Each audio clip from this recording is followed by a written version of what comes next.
कौआ और लोमड़ी की कहानी। एक घना जंगल था जहां तरह तरह के जानवर रहते थे। उसी जंगल के किनारे एक बड़ा सा पेड़ था जिस पर एक चालाक लोमड़ी और एक घमंडी कौआ अक्सर नजर आते थे।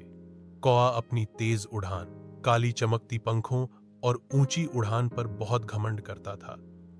वह अक्सर दूसरे पक्षियों को नीचा दिखाता और खुद को सबसे चतुर और ताकतवर समझता। वहीं लोमड़ी बेहद चालाक थी।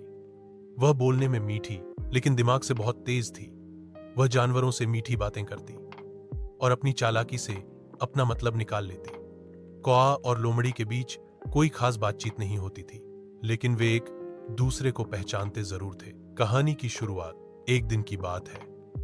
कौआ बहुत खुश था क्योंकि उसे गांव से एक बड़ा और ताजा टुकड़ा पनीर मिल गया था।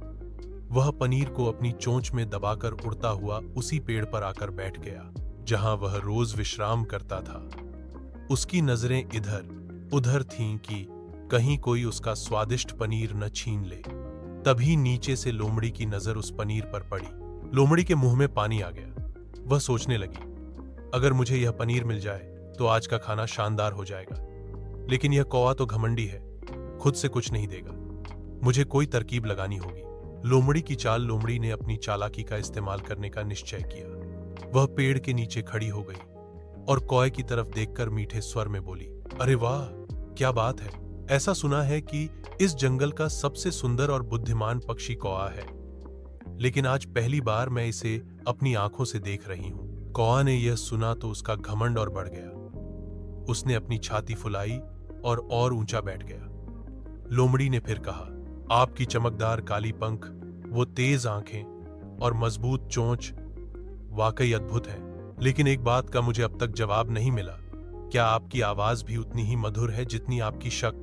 कौआ यह सुनकर फूल गया। वह तो पहले से ही खुद को सबसे बेहतर समझता था।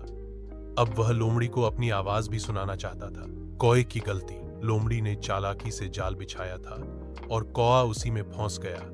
जैसे ही कौआ ने अपने सुंदर गले की आवाज निकालने के लिए चोंच खोली, उसका पनीर का टुकड़ा नीचे गिर पड़ा। लोमड़ी ने फुर्ती से पनीर उठाया और बोली, धन्यवाद कौआ जी। आपका गीत तो नहीं सुन पाई, लेकिन आपके मूर्खता का नमूना जरूर देख लिया। इतना कहकर लोमड़ी वहां से भाग निकली। कौआ की सीख। कौआ बहुत शर्मिंदा हुआ। उसे समझ आ गया था कि उसने अपनी घमंड और दूसरों की वाहवाही में आकर कितना बड़ा नुकसान कर लिया। वह सोचने लगा, अगर मैंने लोमड़ी की मीठी बातों में ना आता और समझदारी दिखाई होती तो मेरा स्वादिष्ट पनीर मुझसे न छिनता। उस दिन से कौआ ने ठान लिया कि वह अब किसी की झूठी तारीफों में नहीं आएगा और घमंड भी नहीं करेगा। नैतिक शिक्षा इस कहानी से हमें यह सीख मिलती है कि 1. घमंड करना हमेशा नुकसानदायक होता है। कौआ ने अपने गुणों पर घमंड किया, लेकिन उसी घमंड ने उसे मूर्ख बना दिया। 2. चालाक लोग मीठी बातों से बहका सकते हैं। लोमड़ी ने सिर्फ शब्दों से कौए को फंसा लिया। 3. कभी भी किसी की झूठी तारीफों में ना आए। जो लोग बिना कारण आपकी तारीफ करते हैं, उनका कोई स्वार्थ हो सकता है।